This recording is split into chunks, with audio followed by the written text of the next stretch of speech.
नमस्कार, मी Nilima Rate, Symbiosis college of nursing मधील MSc नर्सिंगची विद्यार्थिनी आहे. लहान मुले ही देवाघरची फुले असतात असे म्हटले जाते आणि ते खरं आहे.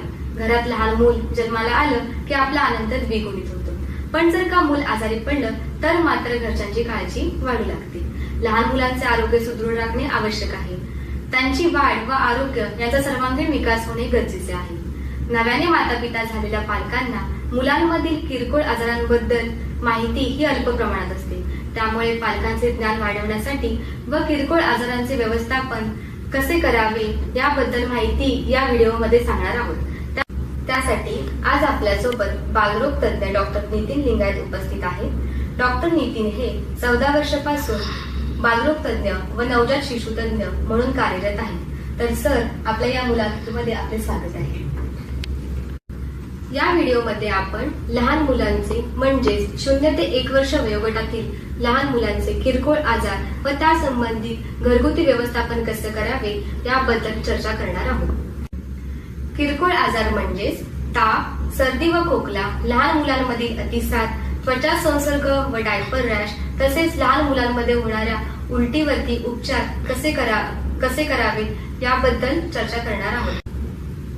तर सर्वात प्रथम आपण ताप या किरकोळ आजारावरती माहिती घेऊ.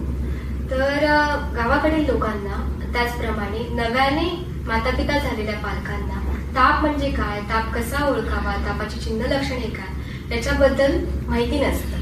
तर सर, त्याबद्दल तुम्ही काही सांगू शकता का? ताप म्हणजे काय, ताप कसा मोजावा, तर घरगुती उपचार काय, त्याबद्दल थोडीशी माहिती द्या. नक्कीच. तर आपण सर्वसाधारणपणे जे ताप म्हणतो म्हणजे लहान मुलांचं अंग गरम झालं किंवा नेहमीपेक्षा जसं बाळाचं अंग असतं त्यापेक्षा जर थोडंसं गरम वाटलं तर आपण ताप म्हणतो. म्हणजे नेहमी बाळाचं साधारण टेम्परेचर 98.3 किंवा 98.3 वगैरे असतं. तर ते जर टेम्परेचर म्हणजे जर आपण सायन्सच्या दृष्ट्या आपण डेफिनेशन म्हटली तापाची, तर जेव्हा 100 डिग्री फॅरनहीटच्या वरती टेम्परेचर जातं किंवा 37.5 डिग्री सेल्सिअसच्या वरती टेम्परेचर जातं तेव्हा आपण ताप म्हणतो. कधी कधी आपण जरी असं म्हटलं की ताप हा किरकोळ आजार आहे, पण काही वेळा ताप हा एक गंभीर आजाराचं सुद्धा चिन्ह असू शकतो. तर त्यावेळी बाळाची इतर स्थिती म्हणजे समजा बाळाला ताप आलाय तरीही बाळ खेळत आहे. ताप म्हणजे तापाचा इंटरव्हल किती आहे, 2 तापामधील अंतर किती आहे, आणि जर 2 तापामधील मधल्या काळामध्ये जर बाळ खेळतं तर बहुतांशी तो ताप हा गंभीर स्वरूपाचा नसतो. पण जर बाळ सतत बिछाण्यावर पडून आहे, लिथार्जिक आहे, बाळ दूध पित नाही आहे किंवा जेवण जेवत नाही, मग ते एखाद्या गंभीर आजाराचं लक्षण असू शकतं. म्हणजे ताप हा एक असा आजार नसून ते एक लक्षण आहे. तर त्यामागे बरीच कारणं असू शकतात. कॉमनली आपण असं म्हणतो की ताप हा जंतू संसर्गामुळे झालेला असेल. अजूनही काही त्याची कारणं असतात की बाळाच्या अंगातून पाणी कमी झालं तरी बाळाला ताप होऊ शकतो, आपण डिहायड्रेशन म्हणतो. तर अशा वेळी अंग जरी कोमट झालं किंवा अंग नेहमीपेक्षा गरम जरी झालं तरी हा ताप मोजणं हे खूप जास्त गरजेचं आहे.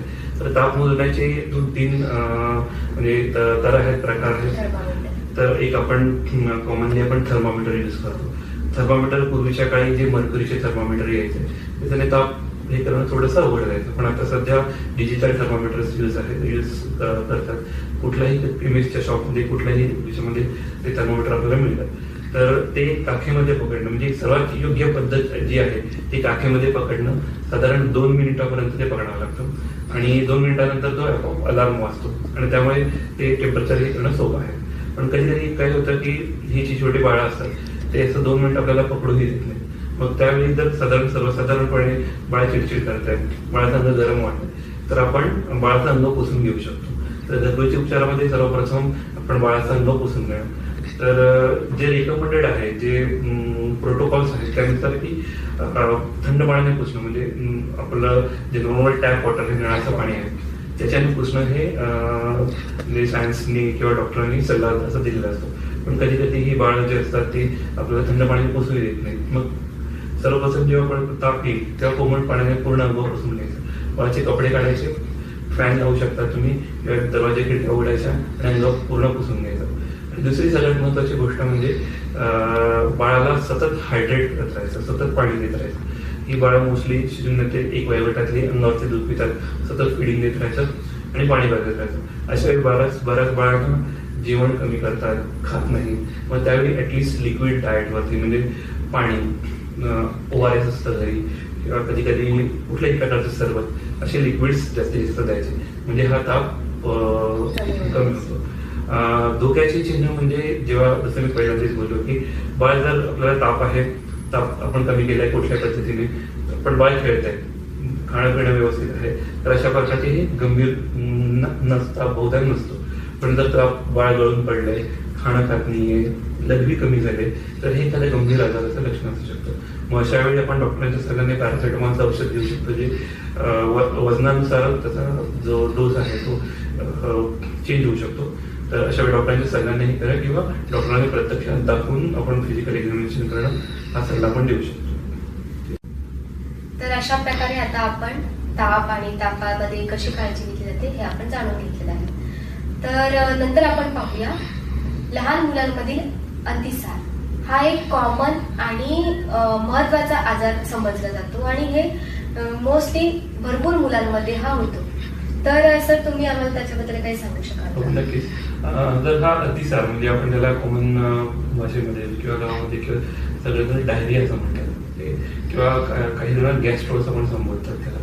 तर हा जो डायरिया आहे किंवा अतिसार आहे हा लहान मुलांमध्ये होण्याचं मुख्य कारण म्हणजे एकतर व्हायरल इन्फेक्शन, ज्याला आपण रोटा व्हायरल इन्फेक्शन असतं, किंवा पाण्यामुळे होणारं. तर त्यासाठी सगळ्यात महत्वाचं आहे की जी बाळा ब्रेस्ट फिडिंग असतात, म्हणजे पहिल्या 6 महिन्यामध्ये बाळाला आपण फक्त ब्रेस्ट फिडिंग देतो, एक्सक्लुझिव्ह ब्रेस्ट फिडिंग, त्या मुलामध्ये सहसा अतिसार आढळत नाही.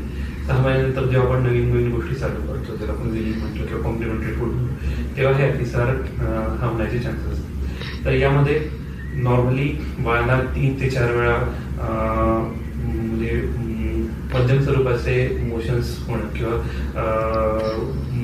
ते कॉमन असतं.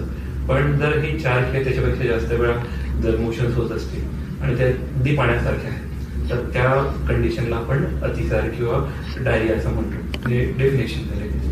तर कधी कधी बाळांना त्याच्यामध्ये रक्त जर दिसलं किंवा आव रक्ताचं आलं तर ते डेफिनेटली इन्फेक्टिव्ह असू शकतं.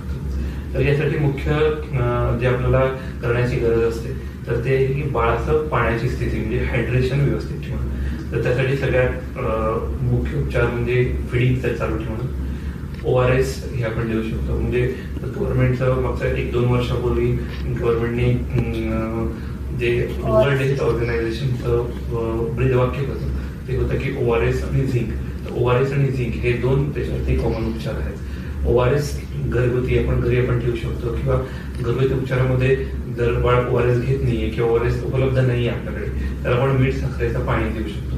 आपण तांदळाची पेस्ट देऊ शकतो मीठ टाकून, किंवा नारळ पाणी, लिंबू सरबत त्याच्यामध्ये मीठ टाकून ह्या गोष्टी आपण देऊ शकतो. किंवा कुठल्याही प्रकारचे लिक्विड्स होऊ शकतात. ब्रेस्ट फिडिंग आपण त्यासाठी प्रोटेक्टिव्ह असं मानतो. म्हणजे ब्रेस्ट फिडिंगने हे अतिसाराचं प्रमाण होत नाही. आणि याच्यावर तर प्रतिबंधात्मक उपचार म्हणजे एकतर रोटाव्हायरसची लस जी 1.5, 2.5 आणि 3.5 महिन्याला आपण घेतो, तर याच्याने डिहायड्रेशनचं प्रमाण खूप कमी होतं.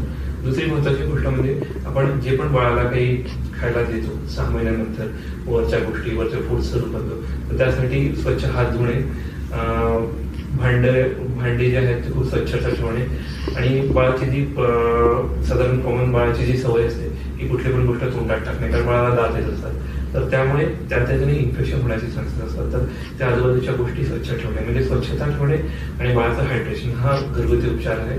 आणि घरगुती उपचारामुळे डायरिया हा पूर्णपणे बरा होऊ शकतो किंवा घरच्या घरी आपल्याला मॅनेज होऊ शकतो. जेव्हा बाळाला खूप जास्त लूज मोशन्स होत आहे आणि बाळाची लघवी कमी होते किंवा बाळाला ताप आलाय, शिमधून रक्त येते किंवा आव येत आहे, अशा परिस्थितीत डॉक्टरांकडे जाण्याचा सल्ला आपण देऊ शकतो. तर ह्या घरगुती उपचाराने डेफिनेटली आपण डिहायड्रेशन प्रिव्हेंट करू शकतो आणि घराच्या घरी बाळाला बरं करू शकतो. तर सर तुम्ही आम्हाला सांगू शकता का की ORS सोल्युशन हे कशा पद्धतीने बनवलं जातं आणि 0 ते 1 वर्षापर्यंतच्या बालकांना किती ml किंवा काही असं देऊ शकतो? चांगला प्रश्न आहे. तर ORS हा बनवण्याची पण एक पद्धत आहे. सर्वप्रथम आपण म्हणजे ORS हे 2 प्रकारांमध्ये येतात. WHO ने ते स्टँडर्ड हे केले आहे. तर त्यासाठी ते सगळ्यात महत्वाचं की त्याच्यामागे इन्स्ट्रक्शन दिलेले असतात, तर ते आपण बघणं गरजेचं आहे. 2 प्रकारचे येतात. एक छोटे पॅकेट असतात लहान मुलांसाठी, ते की 200 ml मध्ये मिक्स करणं गरजेचं असतं, आणि जे दुसरं पॅकेट येतं ते 1 लिटरमध्ये तर त्यासाठी आपण ते वाचून घ्यायचं कोणता ORS कुठल्यासाठी आहे. मग 1 लिटर आपण शुद्ध उकळलेलं पाणी, उकळून 15 मिनिटं उकळलेलं पाणी घ्यायचं, त्याच्यामध्ये ORS ची पूर्ण पुडी हे करायची. आणि जनरली आपण ORS कसं देतो की जेवढ्या वेळा बाळाला लूज मोशन्स होतात, जेवढ्या वेळा बाळाला अतिसाराचा एपिसोड होतो, म्हणजे समजा दिवसातून बाळ 8 वेळा लूज मोशन करत येतात, एकदा लूज मोशन झाला की लगेच साधारण 70 ते 80 ml किंवा 50 ते 100 ml आपलं समोर ORS द्यायचं. तर बऱ्याच वेळा मोठी मुलं जी आहेत ती आपण ग्लासने ORS घेतात. ORS ची चव काही वेळा तुरट लागते, त्यामुळे चमचाने देणं हे योग्य आहे. तर जेवढ्या वेळा लूज मोशन होईल तेवढा आपल्याला ORS ने आपण जर रिप्लेस केलं तर बाळ कधीच गळून पडणार नाही किंवा डिहायड्रेट होणार नाही. अशा प्रकारे ते ORS द्यायचं. कधी कधी समजा ORS उपलब्ध नसेल तर आपण घरच्या घरी ज्याला आपण जलसंजीवनी असं म्हणतो की पाणी घ्यायचं, उष्ण उकळलेलं पाणी घ्यायचं, त्यामध्ये 1 चमचा मीठ टाकायचं आणि 1 चमचा साखर टाकायचं, तर ते मिक्स करून आपण बाळाला देऊ शकतो.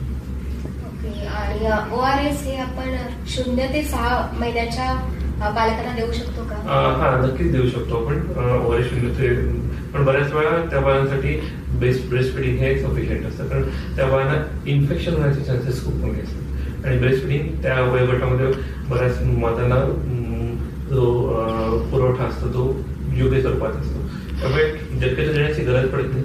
पण जर द्यायची गरज पडली तर आपण नक्कीच देऊ शकतो.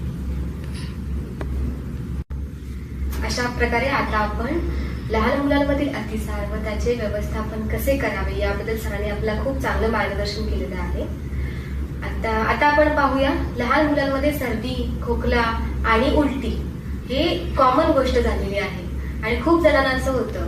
तर सर तुम्ही त्याबद्दल काही सांगाल का, किंवा सर्दी खोकला कसा ओळखावा आणि डॉक्टरांकडे दाखवण्याची गरज आहे का, त्याबद्दल थोडंसं मार्गदर्शन करा. तर सर्दी खोकला हा म्हणजे आपण खोकला जो म्हणतो तो मोठ्यामध्ये किंवा मोठ्या माणसामध्ये आपल्यामध्ये तर थोडासा 2 प्रकारचा आपण खोकल्यामध्ये डिव्हिजन करतो की एक ड्राय कफ आणि वेट कफ. ड्राय कफ म्हणजे सुका खोकला आणि वेट कफ म्हणजे जसा कफचा आवाज येतो. तर हे ओळखणं गरजेचं आहे. शक्यतो लहान मुलांमध्ये एवढ्या 0 ते 1 वयोगटामध्ये ना कधी सुका खोकला शक्यतो असत नाही, किंवा असला तरी आपण सुका खोकल्याची ट्रीटमेंट देऊ नये. कारण जर हा खोकला आपण थांबवला किंवा कफ सप्रेसंट किंवा खोकला बंद होण्याची जी औषधं जर आपण अशा मुलांमध्ये दिली तर जो खोकला असतो हा बंद होऊन मग त्यांची सिक्रेशन्स आहेत किंवा कफ आतमध्ये साठून मग गंभीर स्वरूपाचे आजार पुढे होण्याची निमोनियासारखे होण्याची शक्यता असते. त्यामुळे जेव्हा आपण औषधं देतात, जर आपण सायंटिफिकली बघितलं किंवा FDA जे ड्रग फेडरेशन आहेत त्यांचे जर आपण प्रोटोकॉल्स बघितले किंवा त्यांचे जर गाईडलाईन्स बघितल्या तर 6 महिन्याच्या आतील बाळांना ते असं म्हणतात की कुठलंही खोकल्याचं औषध देऊच नाही, कधीच देऊ नये, आणि त्यांच्यासाठी अशा औषधं कुठे बनलेलीच नाही.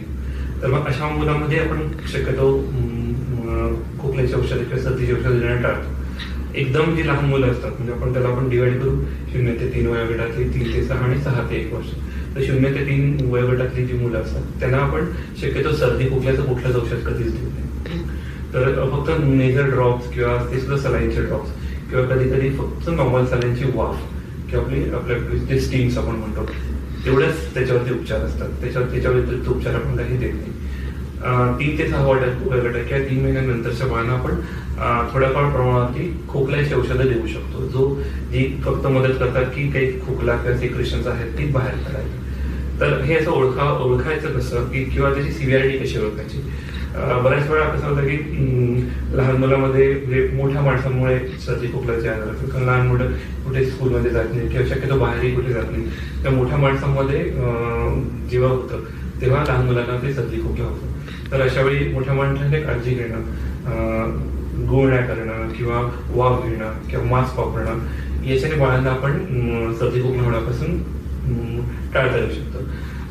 जेव्हा सर्दी खोकल्याचं रूपांतर गंभीर स्वरूपामध्ये होतं तर ती गंभीर स्वरूपाची आजाराची न्यूमोनियासारख्या किंवा आपण ब्रॉन्किओलायटिस म्हणतो, तर अशा प्रकारच्या आजाराची चिन्ह ओळखणं सगळ्यात महत्त्वाची गरजेचं असतं. कारण अशा प्रकारचे आजार झाले तर मग ऍडमिशन शिवाय काही पर्याय नसतो.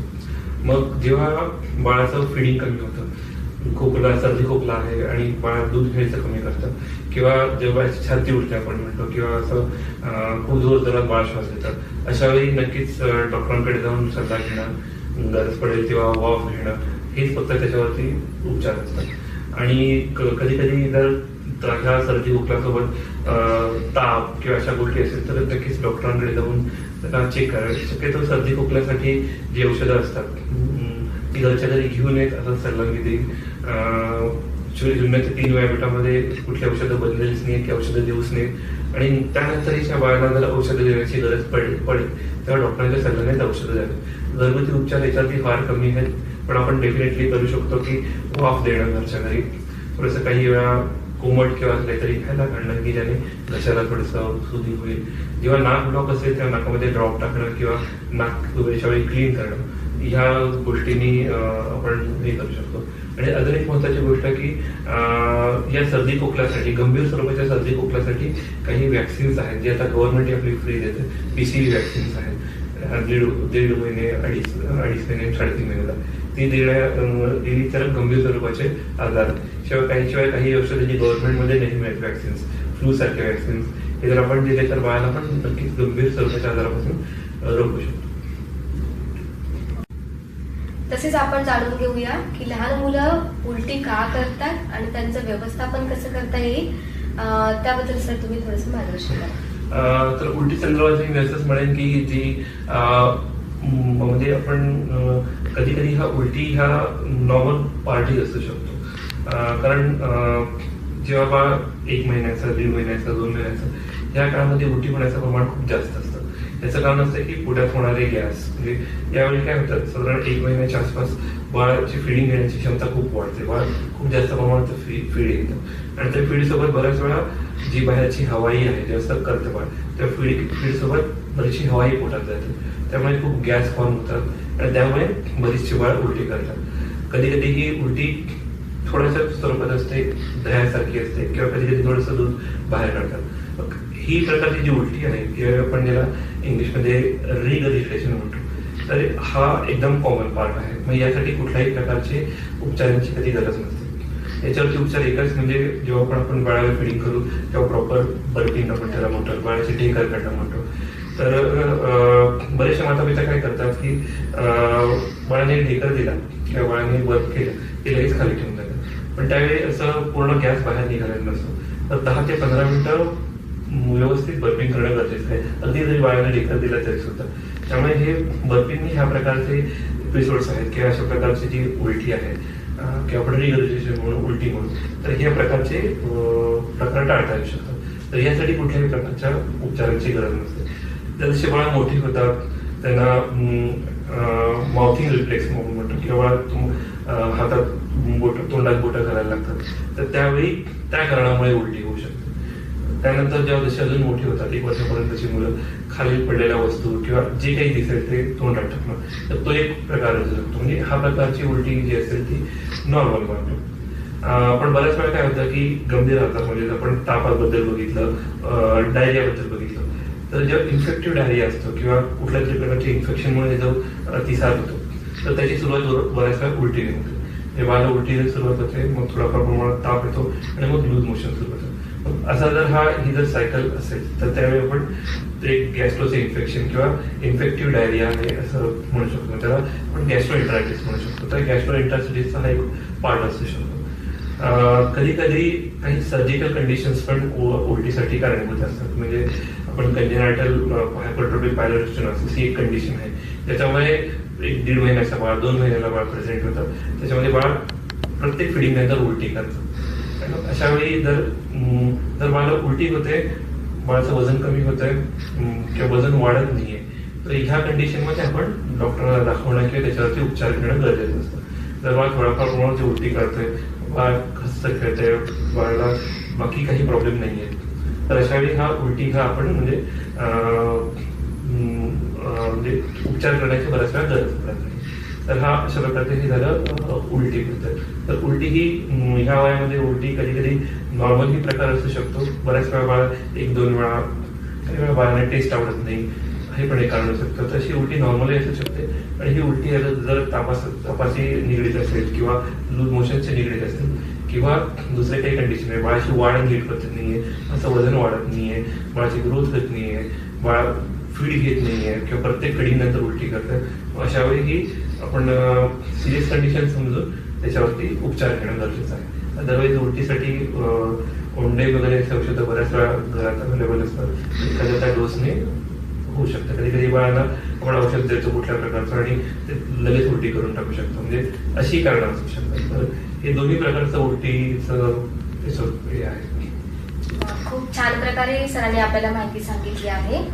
तर पुढे आपण बघूया की लहान मुलांमध्ये त्वचा संसर्ग व डायपर रॅश म्हणजे ज्यावेळेस बेबीला आपण डायपर घालतो त्यावेळेस त्याच्या अंगावरती पुरळ येतो. हे कारण असतं बिकॉज ऑफ आपण व्यवस्थित काळजी घेतली नाही, हायजीन मेंटेन करत नाही, त्याच्यामुळे होतं. तर सर तुम्ही आम्हाला काही सांगू शकता का? तसेच नव्याने जे पालक असतात, जे नवीन पालक असतात ते आपल्याकडे कंप्लेंट्स घेऊन येतात की बाळाला डायपर रॅश झालंय किंवा त्वचेवरती पुरळ येतोय. ठीक आहे, तर सर त्याबद्दल तुम्ही आम्हाला काही सांगू शकता का की कशा प्रकारे त्याची काळजी घेतली पाहिजे आणि त्वचा संसर्गाचे काही प्रकार वगैरे आहेत का, त्याबद्दल काही सांगा. नक्कीच. तर 0 ते 1 महिन्यापर्यंत ज्याला आपण न्यूबॉर्न्स म्हणतो, अशा बाळांमध्ये खूप वेगवेगळ्या प्रकारचे रॅशेस येतात. डायपर रॅश बद्दल मी तुला नंतर सांगेन. तर ह्यामध्ये जे रॅश येतात मुख्यतः ते रॅश जे असतात ते स्किनच्या डेव्हलपमेंटमुळे झालेले असतात बऱ्याच वेळा. तर त्या रॅशेसना गरज असते कुठल्याही प्रकारची ट्रीटमेंटची. आमच्याकडे उपडीमध्येही अशा खूप प्रकारचे पेरेंट्स येतात, दे आर व्हेरी अँक्शियस की अशा प्रकारचा रॅश आलाय. कधी कधी ते त्यांना खूप भीतीदायकही वाटतं. जसे मोठ्या माणसामध्ये ॲक्नी येतात तसे लहान मुलांमध्ये ॲक्नी येतात, न्यूनेटल ॲक्नी म्हणतो. खूप मोठ्या प्रमाणावरती कधी कधी चेहऱ्यावरती रॅश येतात, पेरेंट्स घाबरतात म्हणजे किंवा असं का होतंय. तर अशा वेळी फक्त आपल्याला रिॲश्युरन्सची गरज असते. तर हे जे न्यूनेटल ॲक्नी आहे बऱ्याच वेळा साधारण 1 आठवड्याच्या मुलाला सुद्धा अंगावरती बऱ्याच प्रकारचे पुरळ येतात, त्याला आपण एरिथेमा टॉक्सिकम म्हणतो. कधी कधी पांढरे पांढरे डॉट्स चेहऱ्यावरती येतात, त्याला आपण मिलिया म्हणतो, म्हणजे मराठीमध्ये बोलायचं तर घाम व्हायसारखं रॅश येतो. तर हे अशा प्रकारचे जे रॅशेस आहेत तर त्याला कुठल्या प्रकारचे घाबरण्याची कधी गरज नसते, हे रॅश आपोआपच निघून जातात.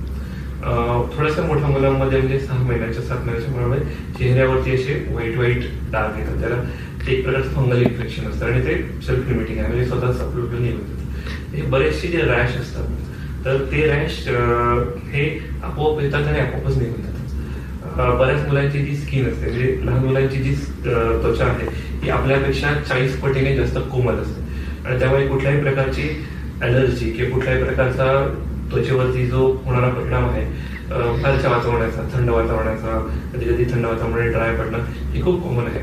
तर बऱ्याच वेळा कुठल्याही प्रकारची ट्रीटमेंट न घेता, कुठल्याही प्रकारचा उपचार न घेता हे बरं होऊ शकतं. मी अशा पेरेंट्सना असं सांगू इच्छितो की घाबरायची गरज नाही.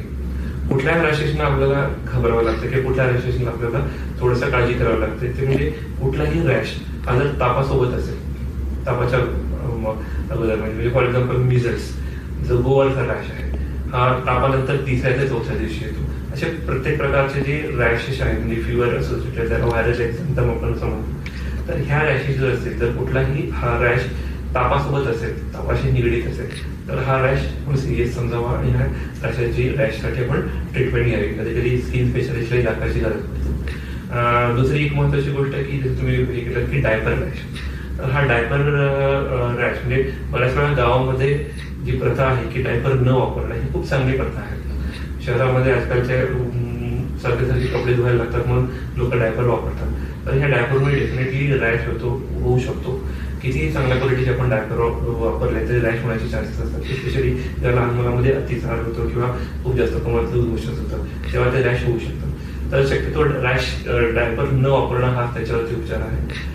नाही तर घरच्या घरी आपण त्याला तेल लावणं किंवा झिंक ऑक्साईडचे सायलोडम सारखे क्रीम्स बरेच प्रमाणात मिळतात किंवा डायपर रॅश क्रीम असेही मिळतात, तर ते आपण त्यासाठी वापरू शकतो. अजून एक प्रकारचा रॅश जो आपण म्हणजे कॉमन आहे त्याला क्रेडल कॅप म्हणतात. म्हणजे बाळाच्या डोक्यावरती असे छोटे छोटे पापुदरे येतात, तर एक डर्माटायटिसचा एक प्रकार आहे. तर तोही एक रॅश खूप कॉमन आहे. बऱ्याच वेळा तो 4थ्या-5व्या महिन्यात सुरू होतो, 1 वर्षापर्यंत तो निघूनही जातो, पण तो पेरेंट्ससाठी कन्सर्निंग गोष्ट असते. तर त्यासाठी फक्त थोडंसं तेल गरम लावून हे करून ते काढणं हा त्याच्यावरचे उपचार आहे. तर जे काही रॅश आहे तर आपण असं डिफरन्शिएट करूया की जे रॅश आहेत जे तापाशी निगडीत आहेत ते रॅश नक्कीच सिरियस आहेत किंवा त्याच्यावरती ट्रीटमेंट घेण्याची गरज आहे. बाकीचे बरेचसे रॅश जे असतात ते आपोआप निघून जाणारे असतात. पण तरी जर काही भयावह वाटत असेल किंवा काही वाटत असेल तर नक्कीच डॉक्टरचा सल्ला घेणं गरजेचं आहे. तर सर मला एक क्वेश्चन विचारायचं आहे तो असा म्हणजे नवजात जी लहान मुलं असतात त्यांच्या टाळूवरती सुद्धा पापुद्रे निघतात, तर तो पण एक आपल्या जंतुसंसर्गाचा प्रकार आहे नाही. तेच डिस्कस होतं क्रिडल कॅप ना, तर तो एक क्रिडल कॅपचाच प्रकार आहे. तर त्यासाठी फक्त आपण जी चूक करतो की आपण तेल लावून ते कंगव्याने खूप जोरात काढण्याचा किंवा असं खेचून काढण्याचा प्रयत्न करतो ते मात्र करू नये, कारण नाहीतर मग रक्त येणं आणि मग इन्फेक्शन होण्याचा प्रकार असतो. तर हा इन्फेक्शनचा काहीच प्रकार नाहीये.